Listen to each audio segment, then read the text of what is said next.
Tiene Extraordinario, Bruno. Muchísimas gracias. mucho gusto. Realmente extraordinaria la exposición. Me gustaría que los presentes pidan la palabra a quien tienen la manito y les voy dando porque esto hay que aprovechar. Realmente hay un montón de conceptos que hacen a la arquitectura de la sombra, que es también la arquitectura, y de la penumbra, que es también la arquitectura necesaria e indispensable en Paraguay. Creo que aquí el calor es más fuerte que en Costa Rica. Y este concepto de más diseño, menos tecnología, o la tecnología supeditada al buen diseño, es llevado adelante por una obra concreta, real, extraordinaria y de una enorme producción. Supera lo conceptual para ir a ejemplos prácticos que realmente fue un disfrute poder vivir, así que, y poder ver, ¿verdad? Así que van mis agradecimientos y le exhorto a los presentes a quitarle el jugo a Bruno, porque esto es extraordinario. Muchas gracias, Carlos. Me emocionan tus palabras. Me emocionan tus palabras. Gracias. Un gusto, Bruno. María Silvia pidió la palabra y luego voy dando a medida que me pidan.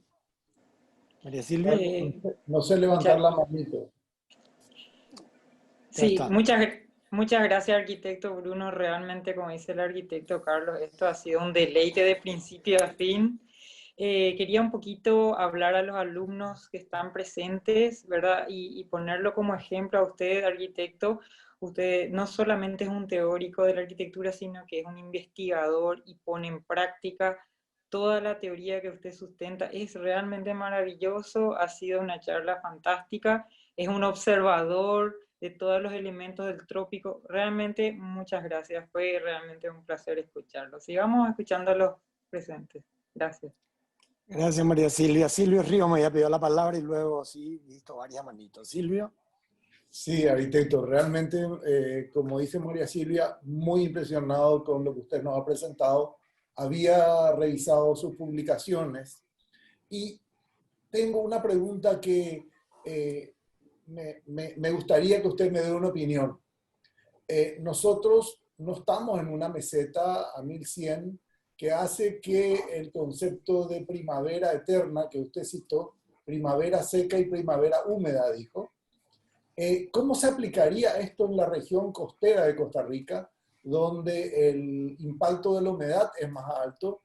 Nosotros tenemos un clima en verano, tenemos un verano seco y también tenemos un verano húmedo sin tanta temperatura, pero muy molesto en cuanto a que usted camina media cuadra y ha sudado lo que bebió desde la mañana hasta la tarde.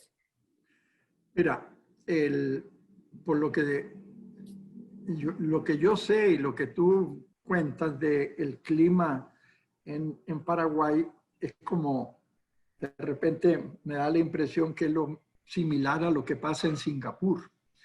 Es decir, donde hay humedad extrema y temperatura extrema. Entonces, hay que empezar por la ciudad.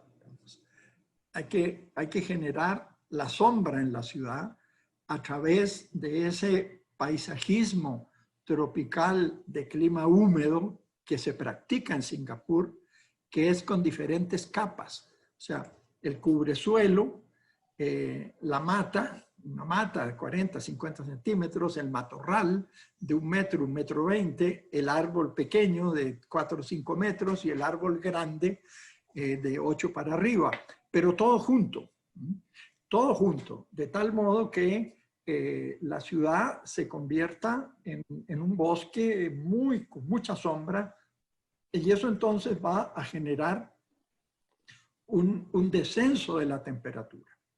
Un descenso de la temperatura que es notable. Entonces, eso va a mejorar la condición para el diseño arquitectónico. En Singapur, claro, que es un país que tiene otros recursos, es un país extremadamente rico, ¿no es cierto? Pero todo lo que sea con árboles, cualquier país tropical lo puede replicar, puesto que es Es un recurso que lo tenemos a mano, crece muy rápidamente y es muy barato y todo el mundo tiene una relación, una afinidad, una empatía con lo vegetal. Eso hay que llevarlo a la ciudad. Y después, ¿qué pasa con los edificios? Tenemos que ver de qué manera el mismo edificio, él se proteja de los rayos del sol. Hay que buscar grandes aleros, aislamientos en los techos o las superficies que inevitablemente le va a pegar el sol para reducir la temperatura. En los edificios altos hay que recurrir también a elementos que también van a buscar lo mismo, alejar el sol. Y lo más probable es que el aire acondicionado sea inevitable, lo más probable. Pero pongámoslo, pero que no, es decir, que, por ejemplo, recuerdo una vez en Panamá. Panamá tiene una cantidad de edificios altísimos, tipo Torre Houston de cristal. Estábamos haciendo un proyecto allá. Y eran un edificio, eran las oficinas de una empresa en el piso, digamos, 20. Y el antiguo inquilino se había ido. No había, estaba el piso completo, desocupado, no había paredes. Y entonces con mi hijo, que también es arquitecto, andábamos ahí y a medida que nos íbamos acercando a la ventana, la temperatura aumentaba. El aire acondicionado estaba apagado. No había aire acondicionado porque el viejo inquilino se había ido. Yo me acerqué a la ventana, puse la mano en el vidrio y me quemé. O sea, me quemé, literalmente me quemé. O sea, eso debe haber estado, no sé, a qué temperatura se quema uno, 50 grados, no sé. 45, no lo sé. Lo que pasa es que el diseño del aire acondicionado, por norma, exige tener 23 grados de temperatura adentro. Entonces hay que bajar de esa temperatura, que pónganle ustedes lo que quieran, a 23. Un grado de temperatura que uno baje con aire acondicionado, por ejemplo, que uno dice, mira, hace calor hoy día, va al termostato y baja el aire acondicionado 1 grado, aumenta 10.5% el consumo eléctrico. 10.5. O sea, imagínate cuando uno tiene esos invernaderos en el trópico y que tiene que bajarlos a la temperatura de confort de 23 grados centígrados con 50% de humedad. Evidentemente es una locura en gasto energético. Entonces, si vamos a poner aire acondicionado, pongámoslo de tal modo que el diferencial térmico sea el menor posible. De eso vamos a tener pequeñas unidades y de pequeño consumo.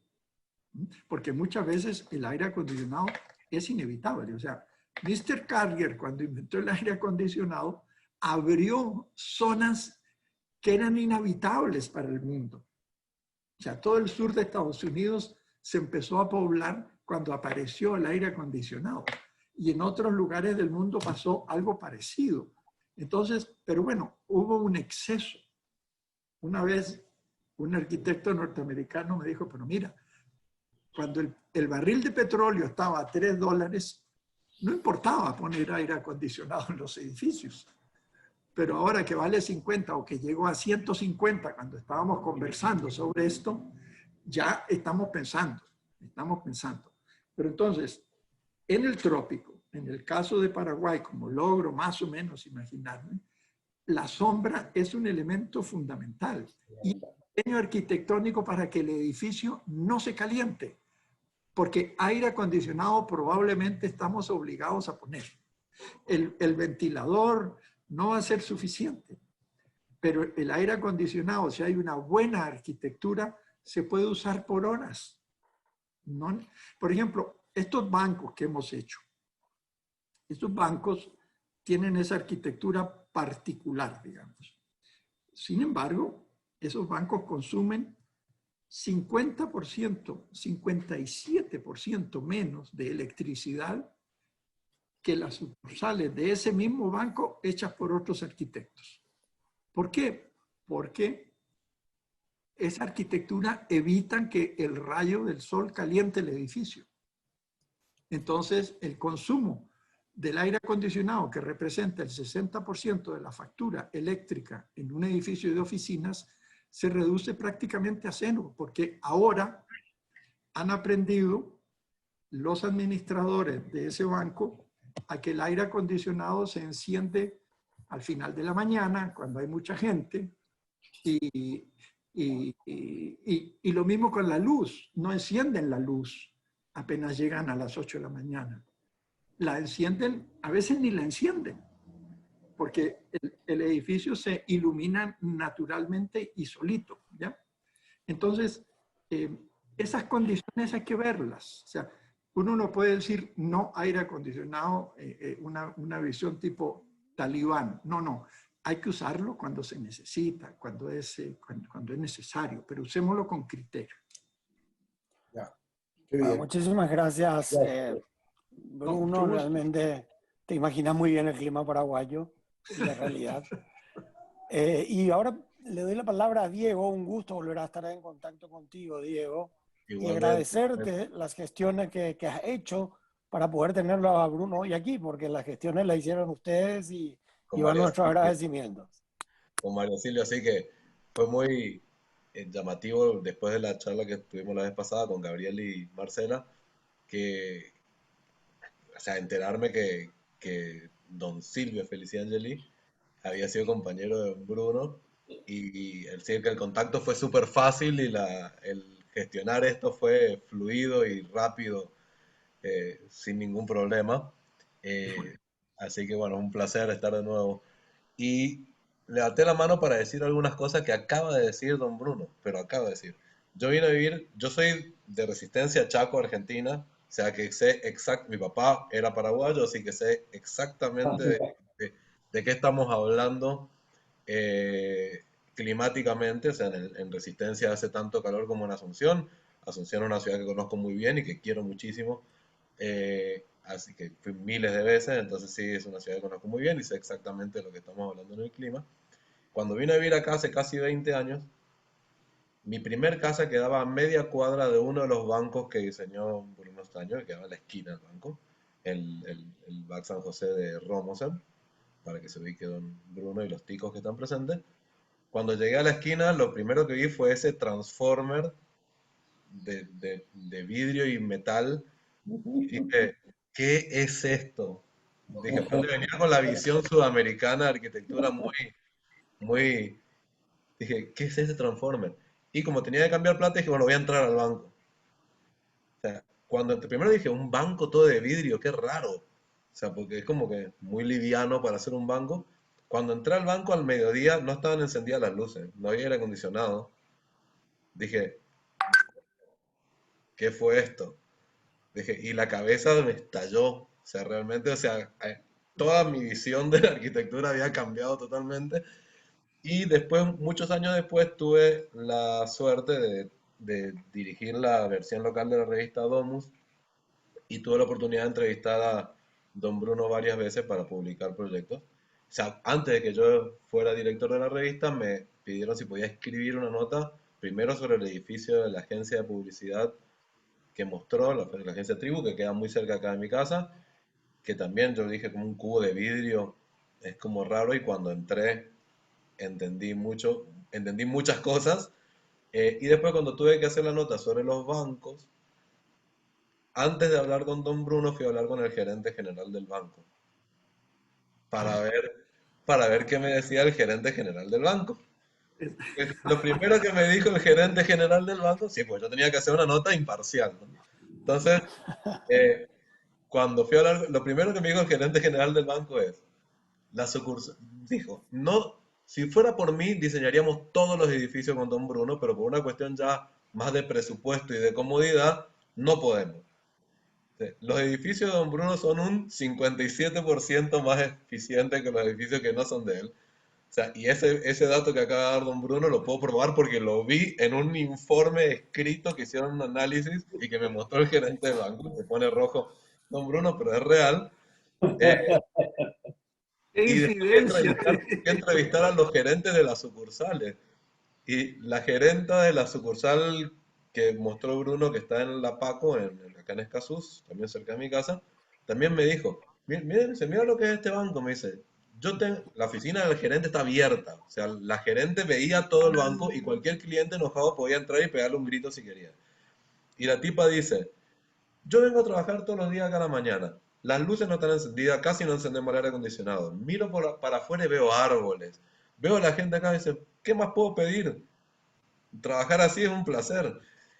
Y la verdad que entender así la obra de Don Bruno de primera mano con el usuario, entrevistando al usuario, fue revelador, más allá de todo lo que había leído de él, porque una cosa es leer y otra cosa es tener el comentario de primera mano. Y, y hay una frase que la dijo y que yo siempre repito a mis alumnos también, y que es, si no queremos enfriar el edificio artificialmente, evitemos que se caliente, y eso me parece esencial. O sea, la obra de Don Bruno es realmente importante en Costa Rica, es un referente en la arquitectura del país. La gente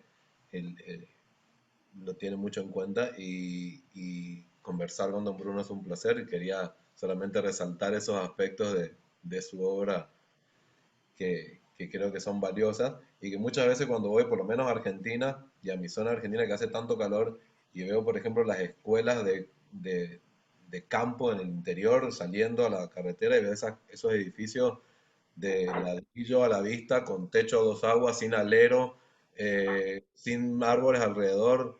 O sea, digo, con 45 grados a la sombra, esa gente está metida adentro de un horno estudiando todos los días, porque encima no tienen aire acondicionado las escuelas públicas del campo. Parece como un despropósito y eso, cuando vivía allá, no sé si lo pensaba de esa manera. O sea, yo creo que el haber conocido la obra de Don Bruno me abrió la cabeza para pensar la arquitectura bioclimática de otra manera.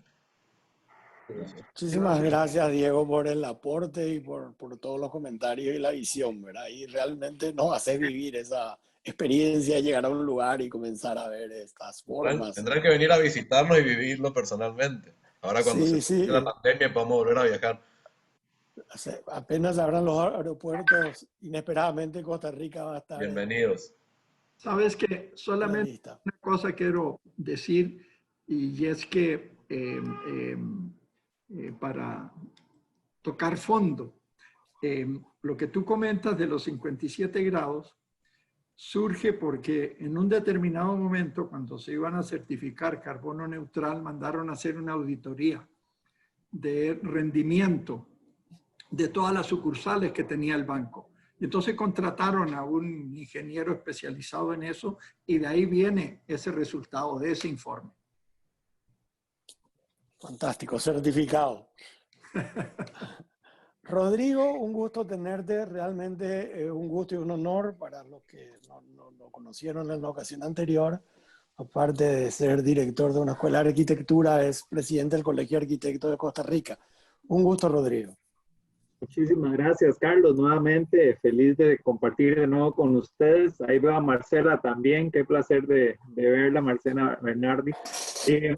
Cuando salió esa nota del 57%, Costa Rica entera se quedó como, wow, qué bueno, qué bien que alguien lo diga, porque por supuesto que lo vivimos. En el momento en que podemos llegar a las edificaciones que Bruno ha realizado, uno lo siente, ¿verdad? Pero era importante que también quedara como plasmado en alguna parte. Así que bueno, eso creó todo un tema de discusión en el país.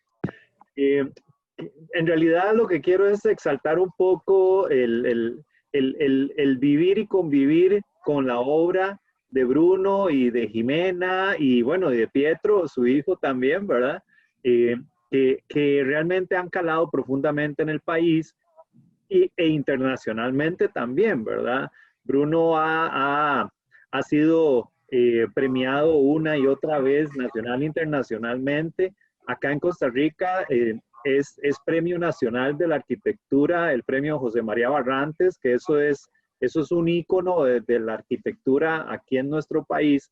Y en ese momento desde el Colegio de Arquitectos se le está haciendo una biografía bastante importante que deja la evidencia de tal calidad de profesionalismo y de trabajo desde su instituto tropical hasta todas las obras que ha desarrollado.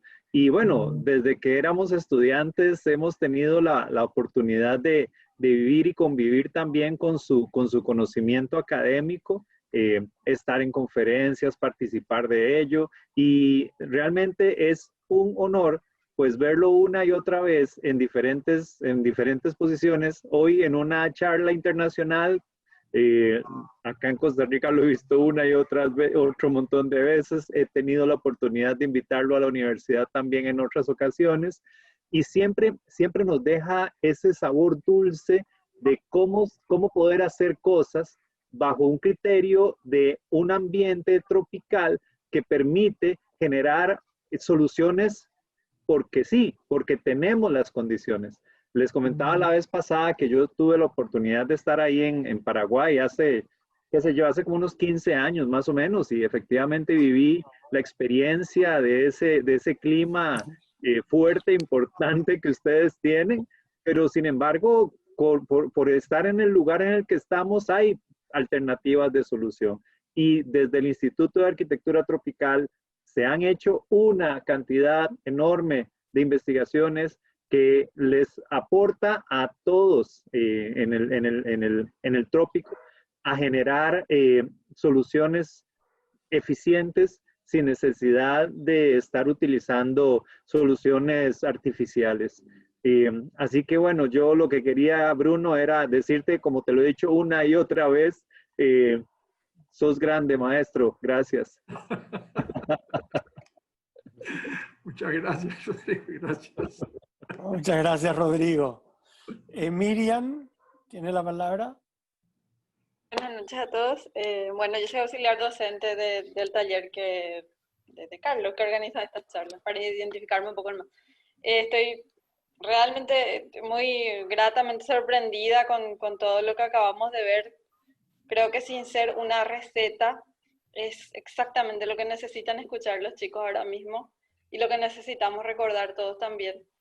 Y me remite un poco a algunos debates que hemos tenido en el marco del taller sobre el tema de la identidad. ¿Qué es la arquitectura paraguaya? ¿De dónde puede nacer la identidad de la arquitectura de un lugar? Y esto me recuerda mucho este análisis del clima o de generar respuestas climáticas adecuadas al sitio. Me recuerda mucho eso y me remite mucho a esa posibilidad de construir o de consolidar una determinada identidad desde un factor que no se puede cambiar, que es el territorio, que es el clima, que es la altura a la que nos encontramos, que es el tipo de vegetación que crece o que no crece. Y ahora, en este momento, en Asunción, en Paraguay, tenemos los talleres que son el apacho, que son los árboles con unas flores rosadas así fantásticas, que está estallando. Y sin embargo, lo tenemos como algo folclórico, pero a la hora de proyectar, a la hora de generar el espacio exterior en los proyectos, por ejemplo, de repente nos seguimos quedando con esa plaza seca. Por eso me impresionaba mucho ese ejemplo, esa comparación entre la plaza seca para tomar el sol, que es la que seguimos dibujando en nuestras perspectivas, y sin embargo es un espacio inutilizable en nuestro medio. Y es como que hay todavía un prejuicio o un complejo para generar aquella especie de jardín boscoso que se veía al lado en esa imagen, que se me quedó realmente muy grabada, y que espero también que a los estudiantes se les haya quedado muy grabada, porque después vamos a hablar de ello. Pero era eso, me parece fantástico, me parece una síntesis demasiado poderosa, demasiado rica de un montón de conceptos que necesitamos tener en cuenta. Muchas gracias. Gracias, muy amable. Gracias, Miriam. Ángel Molina, es profesor del taller también, tiene la palabra. ¿Qué tal? Buenas noches a todos. Mis saludos al arquitecto Bruno Estaño. Mis felicitaciones, una obra muy interesante y sumamente coherente con su discurso. Algo difícil de encontrar en estos tiempos, lo cual espero que perviva. Realmente la pregunta que quería hacerle ya me lo hizo mi colega Silvio Ríos, así que quería hacer unas pequeñas reflexiones. En cuanto a, aparentemente, digamos, usted está en el hemisferio norte, nosotros en el hemisferio sur, en unos cuantos miles de kilómetros nos separan, sin embargo, que mucho de sombra nos acerca. Y ahí me acuerdo mucho de un profesor nuestro, que Marcos Galeano, que ahora está en Vancouver, digamos, que él siempre, si le hubiera escuchado, creo que se va a hacer fan número uno de usted, porque él siempre se quejaba que por nuestra latitud nosotros estamos más allá de los 23, sin embargo con nuestro clima continental somos peor que un trópico, decía. Esto es injusto, Paraguay tiene que ser, es un clima continental, nosotros sufrimos más que que la selva tropical, se quejaba así amargamente él por nuestra latitud. Yo sé que Costa Rica está más o menos entre 8 y 15 más o menos, en pleno trópico, ¿verdad? Nosotros estamos exactamente en la parte subtropical, pero es justamente en ese filo que bien lo dijo acá nuestro amigo de Chaco, argentino, que está allá por esos pagos ahora, Diego. que nos dijo que lo mucho que sufrimos, digamos. Realmente le voy a poner a partir de ahora con uno de nuestros buenos ejemplos para los estudiantes en el sentido, en primer lugar, de hacer lo necesario. Esa teoría me cuadra mucho y especialmente porque el hacer lo necesario no solamente desde el punto de vista de lo tecnológico, sino también de lo formal, digamos, de que lo formal, lo tecnológico, todo la arquitectura, todo tiene que estar al servicio, digamos, de lo que realmente se necesita para el edificio. Lo cual es un ejercicio de mucha, primero coherencia, por supuesto, y después también mucho de madurez, digamos. Como todos humanos, los arquitectos también a veces tenemos que pelear con nuestro narcisismo y nuestros egos que nos hacen comprar sombreros muy grandes. Pero creo que en su caso encontró la ecuación muy, muy justa, muy equilibrada. Realmente me siento honrado de participar en esto y ver su obra. Mi felicitación, arquitecto. Muchísimas gracias, muy amable. Gracias. Bueno, no tengo más pedidos de palabra. No sé si algún ¿Puedo alumno quiere ¿Puedo hacer algún pedir? comentario. Adelante, Silvio. Sí, hay dos cosas. Una es para Diego. Yo le pregunto si su padre se llamaba Michael y si su abuelo era pianista. El mundo es chico y hay que preguntar, ¿verdad? Disculpen. No. Mi papá se llamaba Javier. Y o sea, mi abuelo se fue a vivir a Resistencia hace muchísimos años, cuando mi papá era chiquito todavía.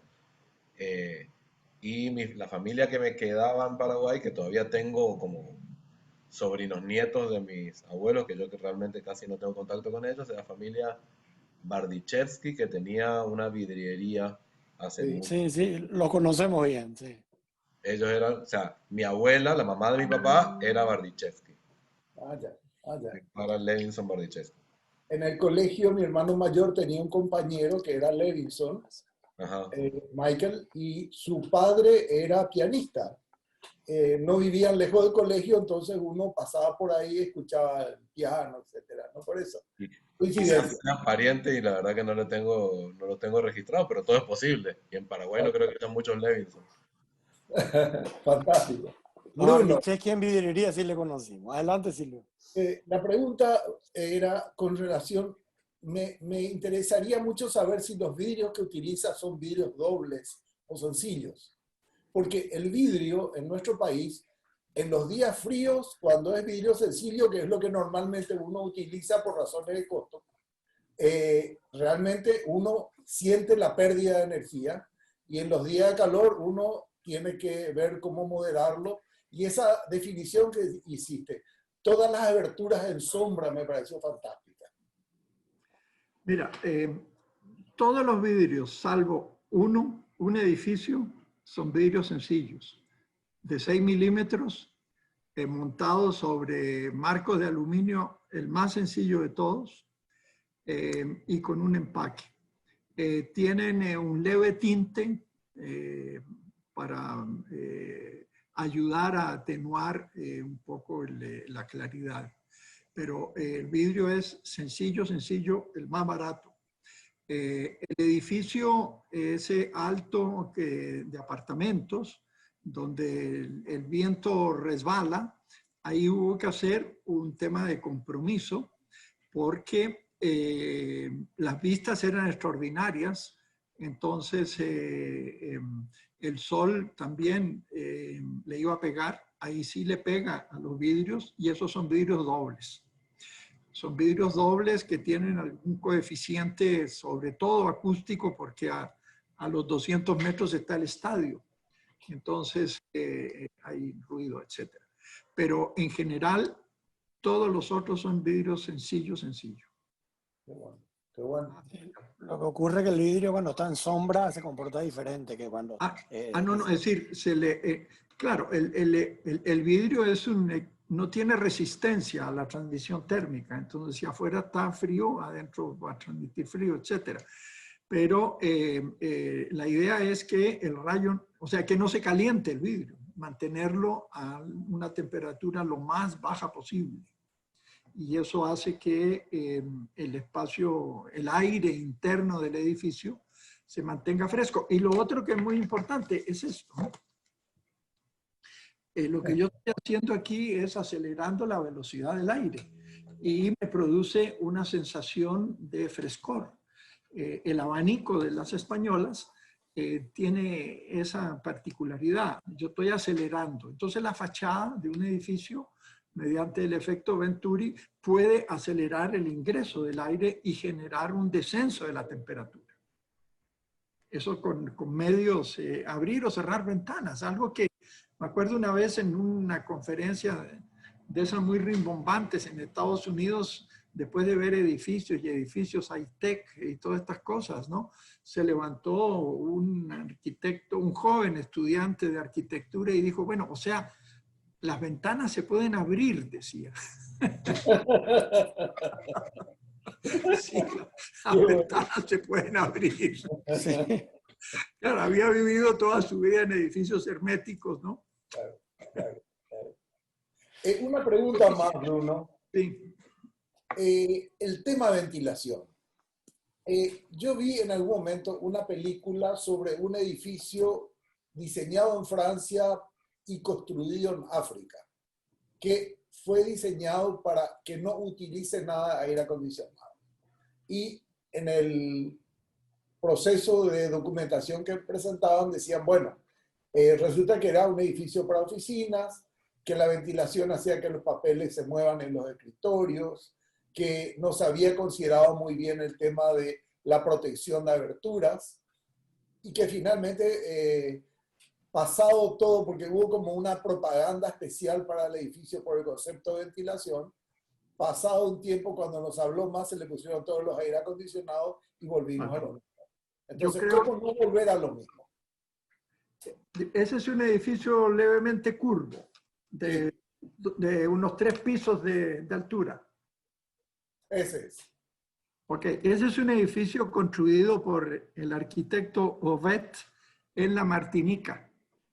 La Martinica o Guadalupe, una de las 2 islas francesas, no recuerdo. Yo lo fui a visitar. Ese edificio en realidad sucumbió a la burocracia. Sucumbió a la burocracia porque así como Diego fue a hablar con el gerente del banco, yo fui a hablar con la directora de ese edificio. Un edificio que como que administraba los colegios, escuelas y liceos franceses en las islas del Caribe. Y entonces ella me comentaba que habían cerrado por que no podía tener una conversación privada, y estaban todas las personas trabajando en una oficina, o sea, no cambiaron sus modos de trabajo en absoluto para adaptarse al edificio. Ese edificio incluso tenía unos diseños para resistir a los tornados y los huracanes. Sí, sí. Claro, todo eso fue diseñado y concebido por este arquitecto y bueno, fue una experiencia mala en el sentido de que no hubo entendimiento entre los usuarios y el diseño. Y al final de cuentas lo tuvieron que cerrar y poner aire acondicionado. Ya, ya. ¿Qué tienes tú escrito sobre ventilación en alguno de tus trabajos? Porque si tu oficina se maneja prácticamente con ese concepto tan bueno de gente activa en edificios pasivos, qué bueno sería tener algo sobre la experiencia de ustedes, porque realmente hay que convencer a la gente. Nosotros en la arquitectura tradicional teníamos la galería, teníamos la sombra, teníamos las persianas, la gente repasaba el piso con un trapo húmedo que al evaporarse reducía la temperatura. Había todo ese, pero eso se perdió. Entonces, haría falta, porque eso que tú relataste, si está escrito en algún lado, sería muy bueno tenerlo, porque justamente son las buenas nuevas. Mira, ahí en la página web del Instituto de Arquitectura Tropical hay, no sé, más de 120 artículos que se pueden bajar y hay varios que tienen que ver con la ventilación. Ya. Y también hay que poner atención. Yo no sé, ¿hasta cuándo podemos seguir conversando? Adelante, adelante, Bruno. Ustedes me paran. Ustedes me paran. Mira, es que hay un tema que es importante, que es ¿qué es confort? Confort o qué es bienestar térmico. Cuando empezó esto de el precio del petróleo acercarse a los $150 el barril, bueno, todos los países se preocuparon por diferentes razones y los arquitectos también, y las normas alemanas se preocuparon. Y entonces, yo conozco por lo menos la experiencia alemana. Los alemanes dijeron, bueno, ¿qué es confort? Y entonces se fueron a medir situaciones en diferentes climas. Y para el caso del trópico, sacaron unos parámetros muy interesantes. Primero, el estándar de los equipos de aire acondicionado, del diseño de aire acondicionado, es como lo que les decía, 23 grados centígrados con 50% de humedad. Eso es a lo que pretenden todos los ingenieros que diseñan aire acondicionado, porque las normas norteamericanas les exigen eso. Pero bueno, los alemanes se dieron cuenta que en unas experiencias que ellos hicieron en Tailandia, que la gente empezaba a sentir algo de incomodidad, estaban inconfortables cuando la humedad subía de 80% y la temperatura subía de 28 grados. O sea, el hombre del trópico, la persona del trópico, está viviendo confortablemente hasta 28,80. Cuando esas dos variables se juntan, o sea, se superan 80% de humedad y se supera 28 grados centígrados, el cuerpo entra en una situación de sentirse que hace calor, está pesado el día. Y nosotros aquí lo hemos experimentado. Siempre, si hay uno de esos parámetros que se dispara, no es tan grave. Pero si los dos se superan, ya uno dice, mira, está caliente, está pesado el día. Hoy día, eso pasa aquí, en la meseta central, en Costa Rica, yo no mucho. Pasa pocos días, no sé, 10 días, 15 días al año. Uno ni los recuerda y tampoco es todo el día, es algunas horas. Nosotros aquí, en el equipo de la oficina, que es gente que trabaja aquí con nosotros de hace muchísimos años en este edificio, bueno, siempre hacemos comentarios sobre eso. Hoy está pesado y bueno, y ahí todos sabemos cómo hace uno, que va y se acerca y abre una ventana, y abre la de este lado y abre la del otro lado, para que el aire pase. No hay solo que abrir una, hay que abrir las dos, para que el aire, antes de que entre, hay que saber por dónde sale. poder generar un barrido. ¿Puedo hacer una incursión así de 2 minutos? O sea, Diego, adelante. está hablando de la oficina de él que fue diseñada en el año 86. 6. En el año 86. O sea, el concepto de arquitectura sostenible no existía. Nadie hablaba de eso en ese momento. No sabíamos que estábamos haciendo cosas No sostenibles. estaba de moda, ni sabíamos que iba a existir algo de moda. En el 86 yo todavía ni había empezado arquitectura. Ni había empezado la carrera, estaba en el colegio secundario. O sea, y conozco esa oficina y doy fe que realmente es un espacio sumamente agradable y no hace calor y el lugar es iluminado naturalmente, o sea, es súper, súper interesante. Ya. No, y realmente la arquitectura sostenible no es otra cosa que la buena arquitectura, ¿verdad? Pero por lo visto había que agregarle un apellido. Sí, claro. Fernando, Exacto. un alumno del taller de nombre Fernando, pidió la palabra. Adelante, Fernando, te escuchamos. Gracias, profe. Primero que nada, me pareció excelente un punto de vista muy adecuado a la circunstancia. Ahora, coincidentemente, esta mañana estaba hablando con Mariela, una compañera del semestre, para definir exactamente el sistema de aire acondicionado que íbamos a usar en nuestra propuesta del semestre. Y me pareció muy bueno, muy instructivo la forma en que se encaraba la arquitectura desde un punto de vista, desde la ventaja que te daba el trópico para tratar el punto de vista bioclimático dentro de la arquitectura. Porque muchas veces nosotros decimos que no nos permite hacer ciertas cosas o tal cual, y ver una arquitectura así que encara de cómo es y qué ventaja te brinda y la calidad espacial que puedes llegar a dar a partir de reconocer esos factores es sinceramente muy instructivo. Y lo que quería preguntar también era cómo se calcula también esa influencia solar que vos proponés, que es controlada, que está atenuada dentro del espacio, a fin de reconocer así en qué porcentaje, por ejemplo, un vidrio totalmente expuesto al sol con ciertos tratamientos previos de filtrar la luz, cómo se calcula el porcentaje de disminución del sistema de aire acondicionado que necesitamos en realidad. Sí, No sé si se entendió mi pregunta. completamente. La experiencia mía es toda intuitiva. Manejamos ciertas variables, pero eso ya no es suficiente. Hoy día existe la cantidad suficiente de información y la cantidad de conocimiento como para poder predecir esas cosas. Toda la humedad que vas a tener adentro, el nivel de confort, la temperatura, cuántos litros de agua vas a recuperar, etcétera. Cuánta energía eléctrica vas a ahorrar. Todo eso se puede medir hoy día. Existen los métodos de cálculo y todo eso está claramente determinado. Entonces, ¿qué es lo que pasa? A mí me tocó empezar con esto en prueba y error.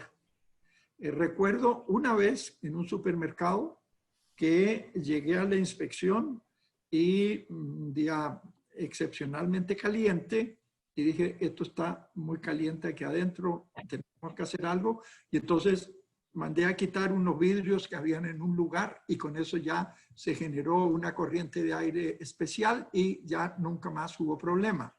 Cosas de ese tipo, ¿ves? Pero uno va como agarrándole el sentido a la cosa. Claro, en Costa Rica, en la meseta, estamos en una condición privilegiada. Esa primavera permanente que tiene un diferencial térmico relativamente pequeño, nos permite mantener condiciones muy estables. Y nunca nadie nos exigió resultados medibles. Hoy día es muy probable que muchos clientes exijan eso. Lo que sucede es lo siguiente. Con la arquitectura bioclimática, uno nunca puede llegar a tener resultados matemáticamente exactos, porque ella depende mucho de lo que hay afuera. Si haces un edificio con clima artificial, Bueno, estás obligado a controlarlo porque estás aislado del ambiente y eso va a tener unos costos altísimos, sobre todo para los países en vías de desarrollo. Entonces, y también hay que ver muy bien qué pasa, ¿ves? Porque los materiales que tienen esos coeficientes claramente establecidos, científicamente determinados en laboratorio, son materiales normalmente caros y que hay que traerlos. Hay que traerlos, lo que además, desde el punto de vista planetario, es un problema. Es que, ¿por qué es lo que pasa? Cuando tú traes un material con todas las etiquetas de control, de calidad y ambientales de Alemania, de Corea, de Estados Unidos, y es un material, digamos, Mercedes-Benz, buenísimo, pero que genera unas emisiones de CO2 solo en el transporte que lo hacen más dañino al ecosistema global que un material por ahí hecho en Asunción o en alguna ciudad o en las cercanías del Paraguay que no tiene esas condiciones de control, puede que ese material que no tiene pedigrí de ningún tipo sea más beneficioso para el ecosistema que el otro que sí tiene el pedigrí. Además, si el material es hecho localmente, el dinero se queda en el país, no se va para afuera y está generando más mano de obra. Nosotros siempre promovemos eso, pero efectivamente no podemos comprometernos a decir vas a tener tanto con tanto los 365 días al año. No sé si es clara la respuesta. Sí, profe, excelentemente. Muchas gracias, Bruno. Marcela, ¿cómo estás, Marcela? Me pidió la palabra Marcela, un gusto saludarte. Hola Carlos, un placer otra vez estar con ustedes, saludarlos especialmente a vos y a María Silvia por este esfuerzo y esto que nos están presentando. La verdad que esto que empezó a nacer un poco desordenado, me encanta el rumbo que está tomando. Quiero saludar también a Rodrigo y bueno, a Diego, por supuesto, que fue la conexión. Y contar un poco también que yo por primera vez en el 2009 visité Costa Rica, fui a visitar a Diego y fuimos a la universidad. Y él lo primero que nos mostró fue la obra de don Bruno Estaño, ¿no? Así que le mando un saludo especial a don Bruno porque, fue placentero conocer su obra y la verdad que quedamos maravillados y fue como realmente asombroso decir que con tanta sencillez arquitectónica, con recursos que quizás todos sabemos manejar, logró resultados que para nuestras latitudes son magníficos. Este año en enero volvimos a visitar y a mi parecer, me parecen obras magníficas porque después de 11 años creo que son obras además atemporales, que siguen siendo vigentes, no solo por su forma y estructura, sino bueno, por la calidad de arquitectura que hacen. Así que quería felicitarlos y que me encanta que se empiece a construir y a pensar en una arquitectura latinoamericana desde las universidades. Así que mandarle un caluroso saludo a vos, Carlos, a María Silvia, y por supuesto a don Bruno Estaño por sus obras y sus conceptos. Gracias. Muchas gracias, Marcela. Marcela. Gracias. Muchas gracias. Ángel Molina. Claro, comentando un poco la pregunta que le había hecho al profe, al señor Bruno Estaño sobre el tema de los cálculos, digamos. Lastimosamente, digamos, nosotros al final confiamos, o sea, todos los cálculos que se puedan hacer está hecho, como decía, del punto de vista de la climatización artificial. Ahora, es a partir del diseño, digamos, es donde realmente es donde nosotros podemos intervenir, digamos. Y ahí sí puede medirse, digamos, todo el aire acondicionado que uno puede llegar a ahorrar, digamos. En nuestro caso, creo, como bien lo explicamos, nuestras diferencias de temperatura son muy grandes. En muchos casos vivir sin aire acondicionado es complicado. Sí se puede vivir con mucho menos, gastar mucho menos energía, y es dos fórmulas muy sencillas. Una, la que dijo el señor Estaño, que era de darle sombra a las estructuras, y otro es no solamente darle sombra a las estructuras, es tratar de, por todos los medios, digamos, de tener una o varias pieles, digamos, que recojan, que atenúen, digamos, el impacto del sol. Y ahí en ese sentido, es lo que Silvio Ríos siempre nos comentaba y siempre nos enseñaba en las universidades, el tema desde la buena orientación, digamos, o sea, la buena orientación que tiene que darse los testeros más grandes al norte y al sur, los testeros más cortos al este y al oeste, aleros grandes hacia en nuestro caso, hacia el norte. Ustedes tienen que hacer aleros grandes hacia el sur, y la estación cruzada. O sea, eso es algo que creo que desde los egipcios, que hicimos ciudad hasta ahora, muy difícilmente vaya a cambiar, ¿verdad? Van a cambiar otras cosas, pero creo que eso. Lastimosamente creo que nosotros como arquitectos vamos dejando al tema a los ingenieros de aire acondicionado, que al final termina en una suerte de dictadura hacia nosotros.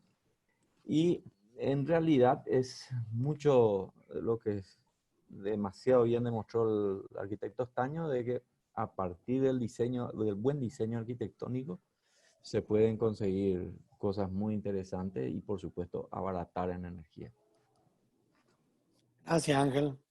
Una cuestión que me llama la atención: tenemos en la oficina obras y proyectos de mediana escala más importante, y nuestro asesor de climatización, que es el que al final de cuentas te asesora para venderte sus equipos de aire acondicionado, es un fanático de revisar el proyecto y comenzar a decir: pero acá mejor pared doble, ¿por qué acá no pusiste sombra? ¿Por qué aquí no pusiste un árbol? Y es el que está tratando de vender aire acondicionado. Y la experiencia es indicativa de la preocupación mundial que hay sobre el tema y de lo importante que es para un buen asesor, porque un mal asesor va a querer poner los equipos más grandes y venderlos más, facturar más, ¿verdad? Para un buen asesor, aquello que está en las raíces de una buena arquitectura, ¿verdad? Que es la protección del clima.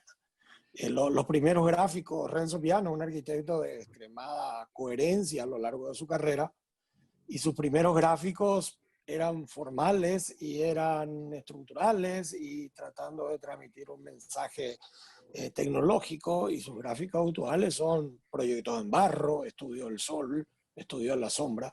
Así que es una preocupación mundial y que a países como el nuestro nos golpea muy fuerte desde siempre, ¿verdad?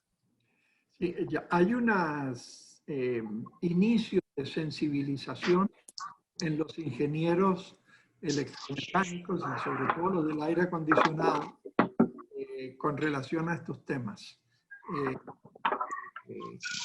Porque ya es una realidad a la cual le llegó su hora.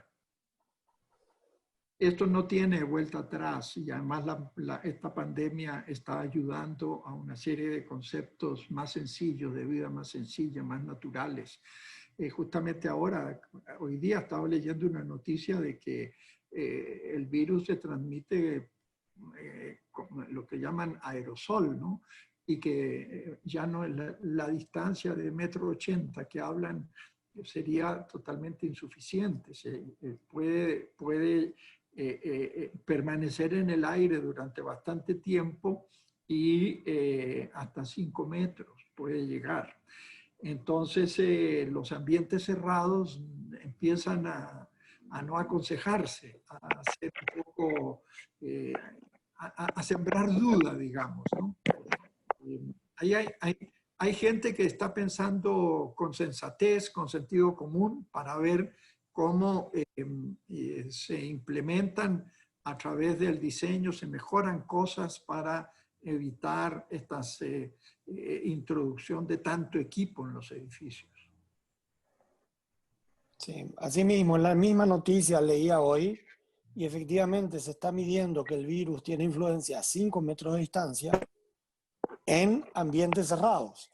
Entonces, aquello que antes era lo aséptico, el lugar cerrado y con aire acondicionado, ahora lo sospechoso, ahora lo peligroso, ahora lo recomendable es el espacio abierto. Y esto va a incidir incluso en la arquitectura, porque las arquitecturas cerradas van a comenzar a salir al espacio abierto, se va a necesitar, mismo por el distanciamiento social, ¿verdad? Antes se preveía una persona cada 6 o 7 metros cuadrados en una oficina, ahora eso es contraproducente.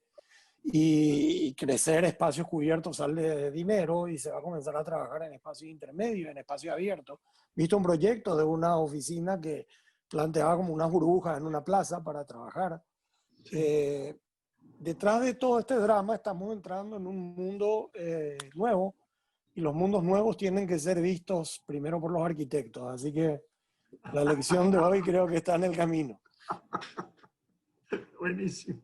No sé quién más pide la palabra para ir cerrando, aprovechando que lo tenemos a Bruno. Yo quería hacer después un cierre, porque este también es un cierre de un ciclo que nos sorprendió a todos y que fue muy rico. Pero no sé si alguien más quiere hacer algún comentario con Bruno. Y Bueno, luego quiero dejar... ¿Silvio? Sí, hablaste de reset. Entiendo por lo que dijiste de que podemos encontrar las pistas de reset en las páginas que has citado. ¿Habrá algún documento que nos dé más claridad?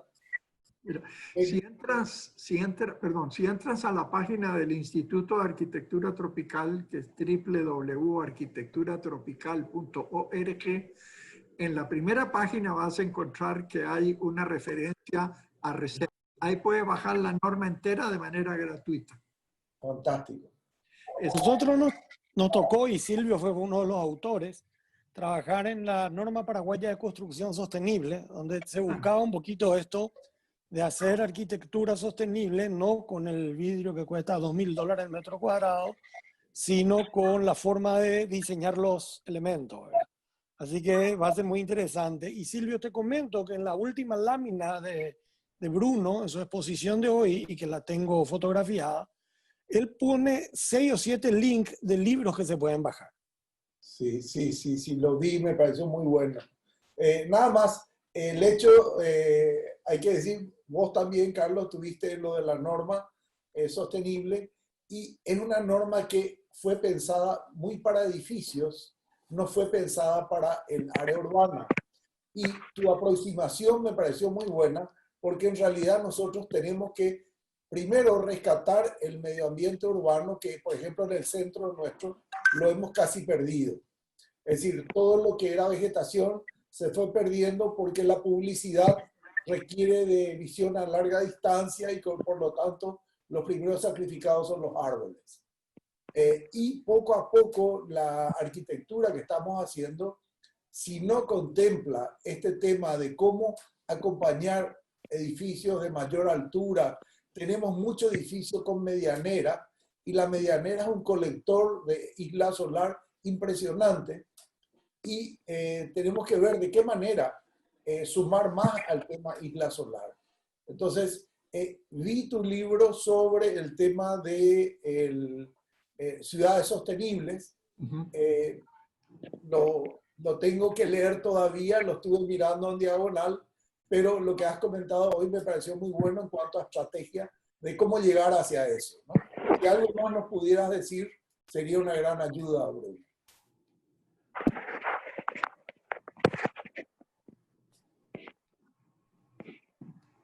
Bruno, si tenía algún comentario más sobre ciudad sostenible, te decía Silvio. Perdón, es que me quedé... Mira, Ciudades Sostenibles es un libro que recopila una cantidad de experiencias de ciudades que fueron diseñadas para el trópico, específicamente para el poco a poco esas experiencias se fueron olvidando. Por ejemplo, hay algo que era muy curioso. Cuando los españoles llegaron a América, se encontraron que, bueno, había países de diferentes climas y sobre todo de clima diferente de los que tenían ellos allá en Europa. Y entonces, después de una serie de experiencias, determinaron a través de las leyes de Indias que en los climas fríos, las ciudades tenían que tener calles anchas y en los climas calientes tenían que tener calles angostas. Eso era justamente para aprovechar el sol en el caso de las calles anchas y protegerse del sol en las calles angostas. Había una serie de normas que también en el caso de los holandeses en Indonesia, en Batavia, que tuvieron experiencias muy amargas cuando llegaron, porque tenían problemas de insalubridad fuertísimos, empezaron a construir una ciudad como Ámsterdam, es decir, con edificios sin alero frente a la acera, y tenían niveles de mortalidad impresionantes. Entonces se pusieron a pensar y también pensaron normas urbanísticas. En la India uno se encuentra específicamente en el sur de la India, en la parte que era portuguesa, unos enormes árboles, pero de un tamaño gigantesco, que fueron traídos por los portugueses desde Brasil para generar ambientes agradables en la ciudad. Entonces hay experiencias de diseño urbanístico muy interesante que de alguna manera nosotros los recuperamos en las pistas que damos al final para el diseño de ciudades en clima tropical. Ese libro fue la tesis de mi esposa Jimena, que después decidimos darle un formato de libro para poder divulgar eso. Ese libro es como del 2005, por ahí fue que lo publicamos. A mí me gusta el libro porque es entretenido. Hay ejemplos en el África, en el Asia, en América, de muchas ciudades, tiene buena documentación. Es entretenido además leer el libro. Bueno, muchas gracias, Bruno. Creo no tengo a nadie más pidiendo la palabra. Estamos teniéndote hace 2 horas y media, así que tampoco queremos abusar. Sí quería aprovechar, comentarte y comentarle a todos, para mí y para nuestros alumnos, fue realmente un privilegio también para el profesor Gabriel Prado, que forma parte de la cátedra del 7º semestre.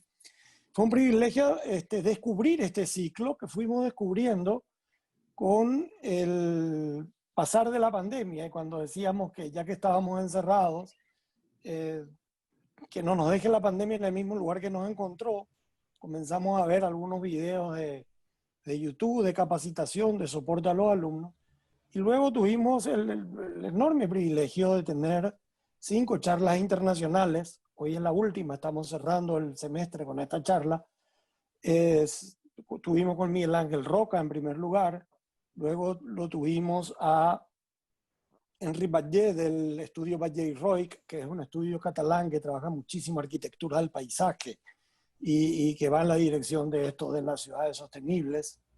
Hemos tenido a José Luis Vallejo de Ecosistema Urbano, que es un estudio que tiene sede en Madrid y en Boston, que son una parte profesores de Harvard y que están con este tema de las ciudades sostenibles y los planes urbanos para crear un ecosistema propio. Luego tuvimos la enorme contribución de Gabriel y de Marcela, hablando de la Bauhaus. Allí establecimos lazos con los amigos de Costa Rica y pudimos hoy cerrar como un broche de oro con esta charla magistral, que creo que es la que más nos llega al corazón y a la razón de ser de estudiar arquitectura y de ejercer la arquitectura en nuestros países, en estas manchas cálidas y tropicales que citabas en tu mapa.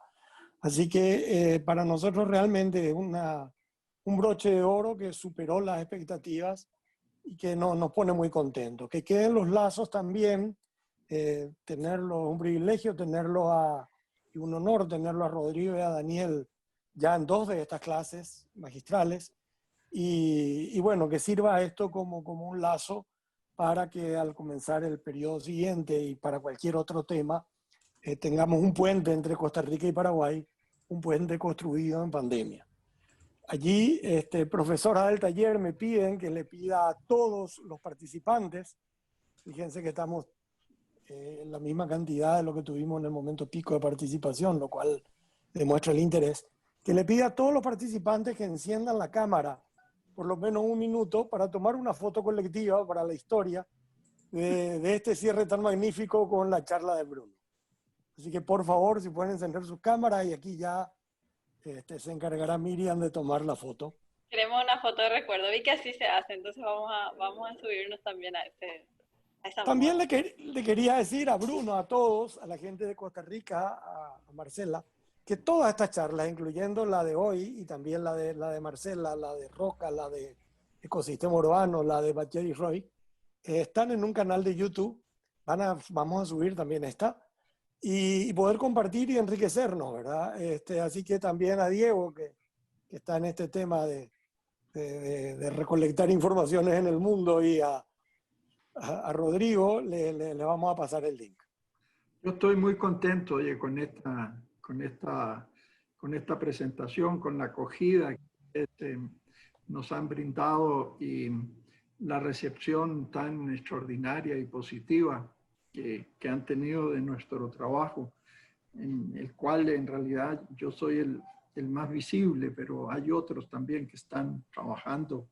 El equipo nuestro es un equipo estable, bueno, hace muchísimos años, que siempre está apoyando lo que hacemos. También Jimena, mi esposa, y Pietro y su esposa Luz, que también han participado en algunos de estos proyectos.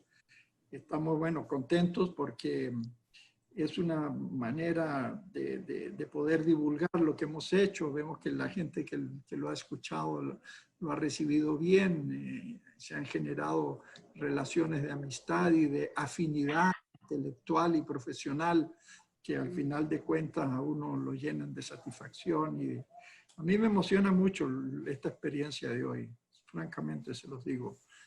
Pocas veces uno tiene una empatía tan directa, tan fuerte, tan potente como la que hemos establecido en esta oportunidad. Muchísimas gracias por darme la oportunidad. Muchas gracias.